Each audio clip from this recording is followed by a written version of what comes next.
Kisah Syekh Kuro, Mahaguru leluhur Cirebon dan Karawang.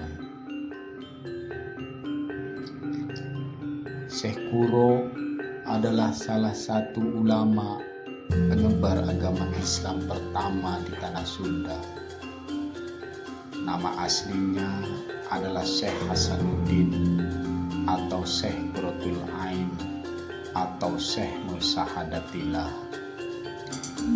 Makam Syekh Kuro terletak di Pulau Bata, Desa Pulau Kalapa, Kecamatan Lemah Abang, Kabupaten Karawang, Jawa Barat. Dalam sejarahnya diceritakan awal mula penyebaran Islam di Karawang bermula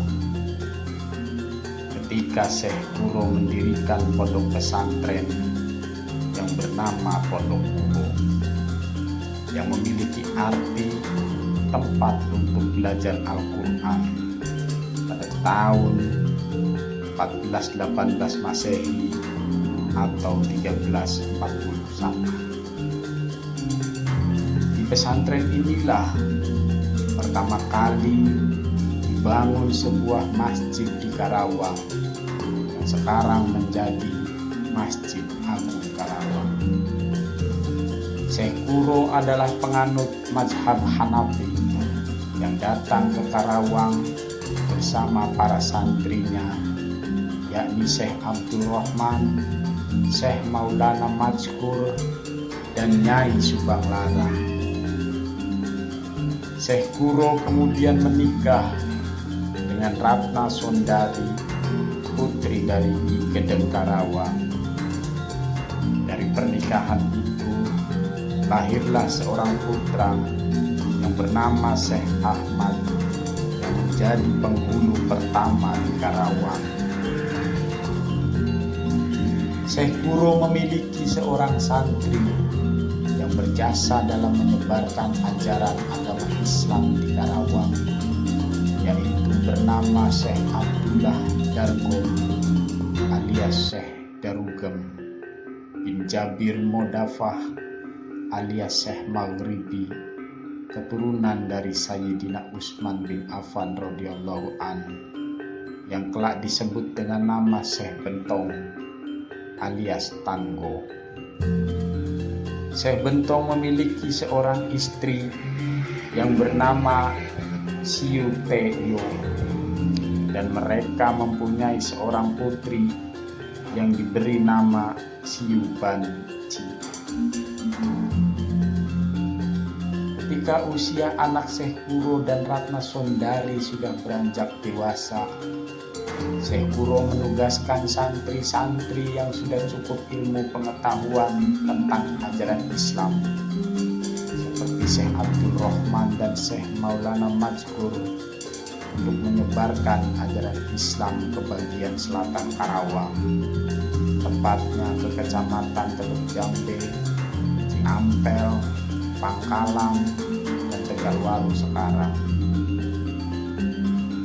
Sedangkan anaknya Syekh Kuro dengan Ratna Sondari yang bernama Syekh Ahmad ditugaskan oleh sang ayah meneruskan perjuangan menyebarkan ajaran agama Islam di pesantren Kuro Karawang atau Masjid Agung Karawang sekarang.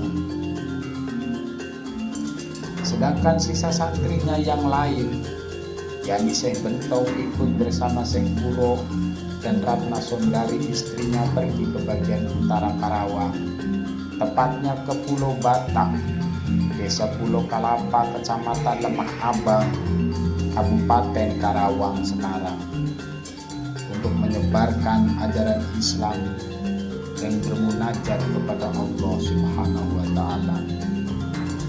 Di Pulau Bata, Syekh Kuro dan Syekh Bentong membuat sumur yang bernama Sumur Awisa. Sampai saat ini sumur tersebut masih digunakan. Syekh Kuro akhirnya meninggal dan dimakamkan di Pulau Bata, Desa Pulau Kalapa, Kecamatan Lemah Abang, Kabupaten Karawang. Sebelum meninggal Sepeninggal Syekh Kuro berwasiat kepada santri-santrinya, ingsun titip masjid langgar lan fakir miskin anak yatim duafa. Sepeninggal Syekh Kuro, perjuangan penyebaran Islam di Pulau Bata diteruskan oleh Syekh Bentong sampai akhir hayatnya Syekh Bentong.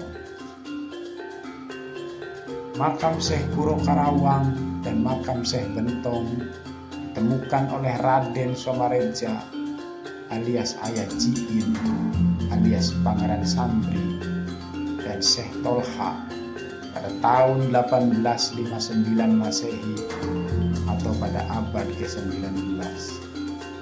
Raden Somareja alias Ayah Jiin alias Pangeran Sambri dan Syekh Tolha ditugaskan oleh Kesultanan Cirebon untuk mencari makam Mahabulu leluhur Cirebon yang bernama Syekh Kuro. Bukti adanya makam Syekh Kuro Karawang di Pulau Bata, Desa Pulau Kalapa, Kecamatan Lemah Abang, Karawang, terkuat lagi oleh Sunan Kanoman Cirebon, yaitu Pangeran Haji Raja Adipati Jalaluddin saat berkunjung ke tempat itu, dan beliau memberikan surat pernyataan putra mahkota Pangeran Jayakarta Adiningrat 12.